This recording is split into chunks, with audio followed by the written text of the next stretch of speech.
While the temperature across campus is dropping, the action on the court is just beginning to heat up for our Pirates. After going 0-2 on the West Coast in the Rady Children's Invitational, the Pirates rebounded nicely against Northeastern. Can Coach Holloway and the Pirates continue this momentum as they get ready to take on number 9 Baylor in Waco, Texas? After going 1-1 in their Feast Week games, the Lady Pirates lost a nail-biter against number 25 Princeton. After the close outing against the Tigers, will Coach Bozzella and the Pirates be able to rebound against Maryland Eastern Shore? We will cover all of this and more. My name is Liam Harding, and this is Hall Talk.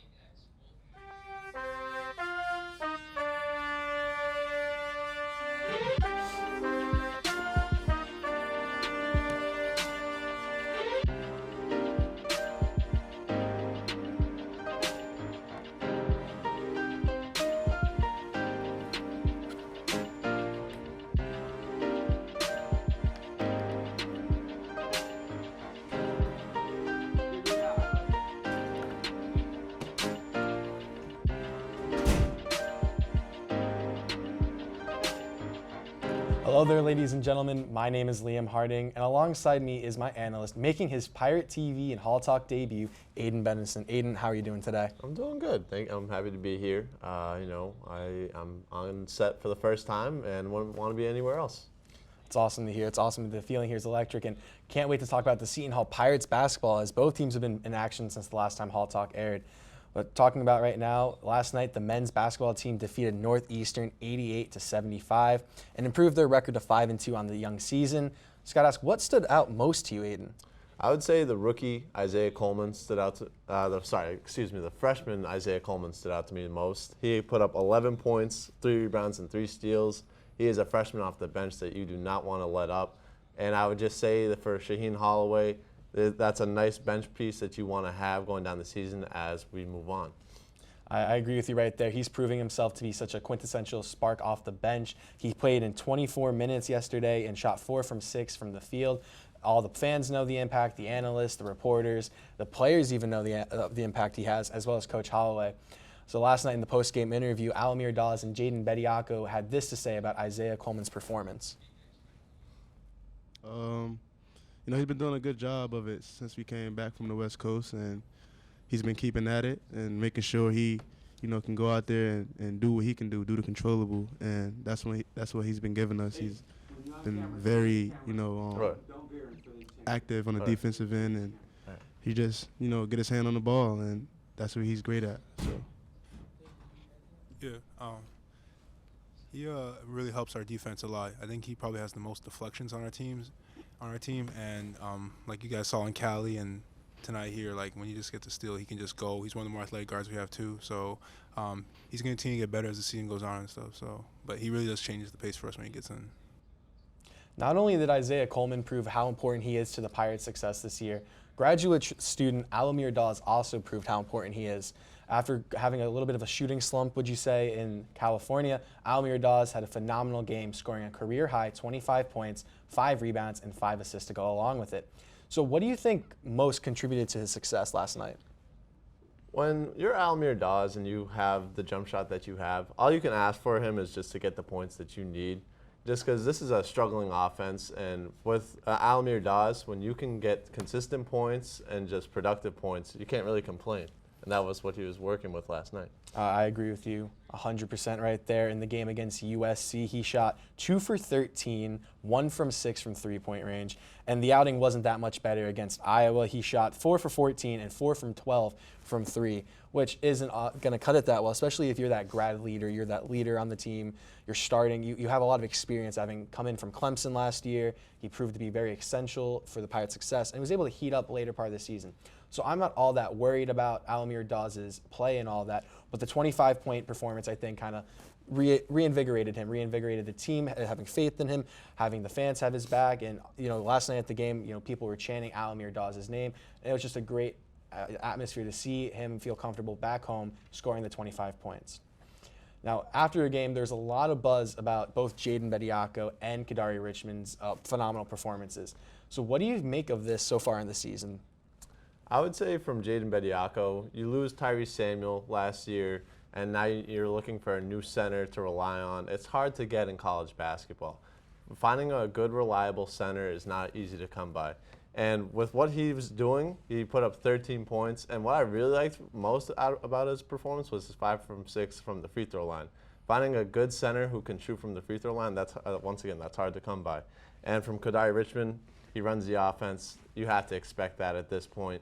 It's just he finds people like Alamir Dawes, or on the pick and roll, he'll get Jaden Bediako.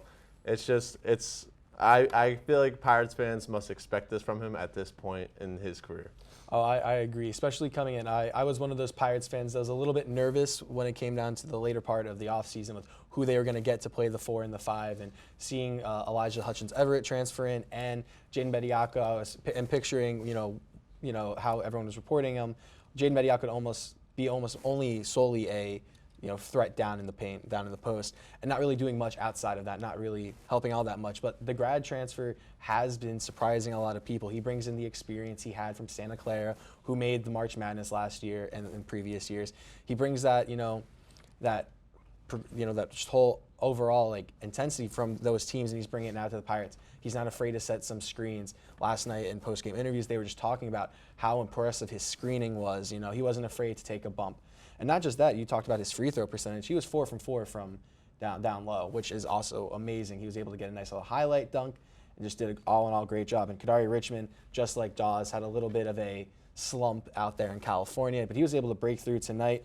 Kadari Richmond was 9 from 16 last night, 3 from 4 from the free throw line, which is awesome to see, because I feel like even though he's a guard, he really struggles from the free throw line. He's an abysmal behind the arc, which I think everyone knows, including himself. So the fact that he's able to now cash in on the cherry stripe and he's able to continue facilitating like he's been, it's just awesome to see, especially at a time where they're just starting to heat up. And the team has won 5 of its last 7 games. The Pirates will now take on number 9 Baylor on the road on Tuesday in Waco, Texas, which is always a very nasty atmosphere. So what can we expect from Seton Hall in that game? Well, you can expect from Seton Hall to be a more fiery team. They just lost 2 games to USC and Iowa over, as Liam mentioned early on. This is a team that desperately needs to show that they can contend against these top dogs. They're going to be in a Big East conference that is competitive as ever, and what they will need to do is match their offense. Baylor has 4 guards that are averaging 10-plus points, and the team itself is averaging 93 points total. This is a team that can really get out on you early, and if Seton Hall can balance it with their defense, and hopefully the offense can be as productive as it was against Northeastern last night, scoring 88 points, they'll be just fine in Waco, Texas. I agree with you right there. This is a very big test. They were out there on the West Coast, neutral site games against USC and Iowa, but it didn't really appear to be neutral sites. Southern California, right? It's easy to get to. And a lot of Iowa fans, I know in the Iowa Seton Hall broadcast, actually, they had a lot of chanting of Seton Hall Pirate fans there, Iowa Hawkeye fans. So that wasn't really, a neutral court. So I think that might have even prepared them to go down to Waco, Texas, and play Baylor, who's always been a very phenomenal team, especially in recent years. The Big 12, I think, is the second best basketball conference right after the Big East, obviously. So I think it's going to be a good test, especially going down there and playing. And I just think the Pirates need to come out stronger on offense. We saw how they were coming out slow against USC and Iowa, being down by almost 20 points in both games at the end of the first half, and numerous times throughout. They were able to come back, make it a close one, and get everything going in the second half.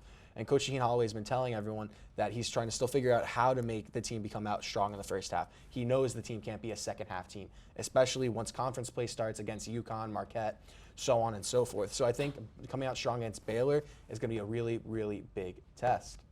Now, switching it over a little bit to the women's basketball side, the Pirates were in a thriller last night against number 25 Princeton. The game went into double overtime, and after a triumphant effort, the Hall women fell 74-71 and dropped to 4-3 on the season.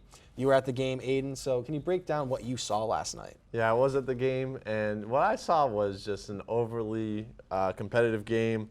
Very wild with what happened within the final minutes of regulation. There are some shot clock problems, but Seton Hall was down 59-54, and Coach Bozzella did not let his team give up. They were every loose ball they were on. They were contesting every pass that was inbounded, and it led to Micah Gray's three-pointer that sent it into overtime. So what I saw from that Seton Hall team is that they're not going to go down easy, and they're just going to be a tough team to put away, and that is good to see, especially, once again, within the women's side. It's also a competitive Big East with UConn. You're going to have to deal with those top teams. And taking the number 25 team in the country to double overtime on the road is something that you can't complain about. No, exactly. You can't complain, especially when you're playing a top 25 team like that. But even during the feast week when we saw them down in the Bahamas, they took top-ranked USC, who are now ranked number 6. At the time, they were number 8 in the country. Only lost by 10 points, and they held the phenom freshman Juju Watkins to only 15 points, and she has now numerous 30-point games, actually USC's record for 30-point games. So showing that the Pirates can hold their own against not only the number 25 team, but the number 8 team, or now number 16, shows what exactly these Pirates can do. But not only that, it's just been the pleasant almost surprise of a lot of the players.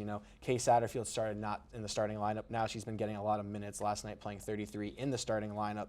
Aja Davis, the transfer, has been a really big surprise. But not just that, Micah Gray, who was the reason that the Pirates found themselves in overtime against Princeton. She had 24 points on the night, shot 7 from 13 from 3, and of course had the 3-point shot as time expired to send the game into overtime.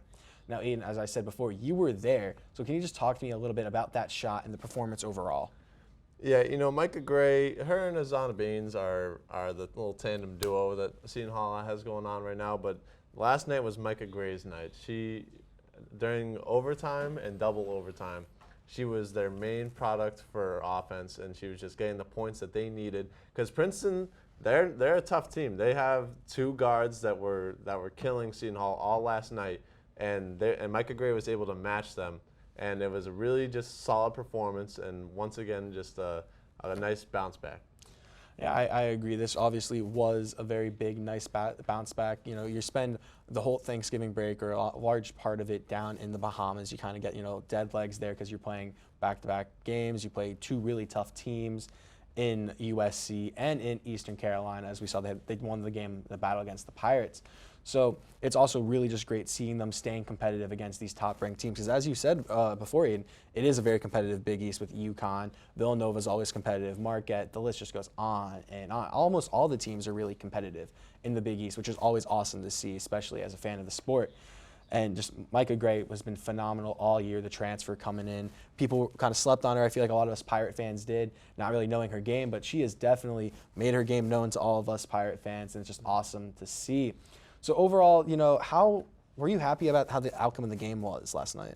Yeah, it's a game where you don't win, but you can still find positives within it. That when you, like I said earlier, you take a team that's ranked 25th in the nation, you take them to double overtime, you can't complain about that. Now they have Maryland Eastern Shore at home. Now, hopefully that within that next game that they can kind of produce more and kind of turn that into a blowout. But with that being said, this is I'm overall happy about the performance from last night, even though it was a loss. I definitely agree with you. I've been saying that a lot, but it's, when you agree with someone, you just gotta keep saying it. I agree. It has been, the outcome wasn't always ideal. You want to win every game, and I know Coach Bozzella isn't the type of coach that really wants to look at moral victories. But coming in, holding your own against 2 of the top teams in the country, you have to be feeling good, especially at this early part, because lost 3 games. Prince number 25, lost to number 6 now USC, and then also a loss against a very talented Columbia team. Proves that you can stay competitive with these players. I know a lot of people and fans were a little bit nervous of how many transfers and new faces were going to be on the Pirates team this year, and I just think that they're proving that the loss of Lauren Park Lane and Sydney Cooks is very sad, and they were great players, but that they're now able to kind of step up, and different players are finding these roles. So seeing how these different players like Amari Wright, who may not have had the best shooting performance, going 1 from 3 from the line, but she played 41 minutes, and she played phenomenal defense, as she has been doing all year. She also had 6 rebounds and 7 assists. She's just been phenomenal, filling in for what was that role of Lauren Park Lane. So I think seeing how these victories are playing out, even though they're losses, you got to take the moral with them, because you're doing really well. And once you get into Big East play, I think these victories are going to help set the precedent of what they need to do to get the job done, to win it, make a nice run at the Big East tournament, and hopefully make March Madness. So I think, especially against Eastern Shore, they're 4-3, same record, but the Eastern Shore hasn't been playing the same level of competition as the Pirates have. So the next game is against Maryland Eastern Shore, as I said, this Saturday at home in Walsh Gymnasium. What do you think we can expect as Pirate fans? Listen, this game isn't going to turn anybody's heads. This is just one of those games that you can take care of business, show that you're legit, and just really put your throat on them early on and just don't let them ever come back. It's a game where you can just expect a consistent offense, just overall solid performance from the team. And I just, once again, if you can just take care of this team on the road, at home, then you can show the other teams that you can take care of those small teams, and then once again move into the Big East against the good teams. Exactly, your great points right there. I think this game is also going to help set the precedent for those players who haven't really been getting a lot of playing time, like Ayanna Lops, like Shaylin Pinckney, who haven't really been getting a whole lot of playing time against these kind of tougher teams. Not saying they haven't been playing substantial minutes, but I think this is another game where it's going to help figure out some holes you have. You know, your starting five is pretty much set for the most part. They've been playing phenomenal in the Bahamas, before the Bahamas, last night against Princeton, just did a phenomenal job overall. But the bench, you kind of still got to figure some things out. You got Shea Hagans, who's proving herself to be a great spark plug off the bench, shooting 3 for 4 last night, 2 for 3 from 3, sorry. And, you know, Savannah Catalan, the freshman, who's just been playing really well, great defense, overall very aggressive, very intense player. But that's 2 players on your bench. You need to figure out the roles for everyone else, like McKenna White, like Ayanna Lopes, like Shaylin Pinckney. You have a lot left to do. And I think this game against Maryland Eastern Shore, not to knock them, but they're not in that same echelon of tier as the Pirates are. They haven't really played any competition. They don't really play any competition. You know, they played the Mount St. Mary's in Maryland the other night compared to the Pirates playing USC and, you know, number 25 Princeton. So I think this is a game that's not going to turn heads, but I think it's also going to help the Pirate fans come on out, really reignite that support right before finals start here, right before we go home for the holidays. Yeah. I just think the atmosphere is going to be great, and I just think it's going to allow the Lady Pirates to just soar and just do amazing things, like especially against that game. It's a home game. They've been on a road for so long, and just excited to have them back in the gymnasium. But that will do it for us here at Hall Talk. For Aiden Benison, I'm Liam Harding. Thank you all for watching. Tune in next week for the episode. Have a great rest of your day, and go Pirates.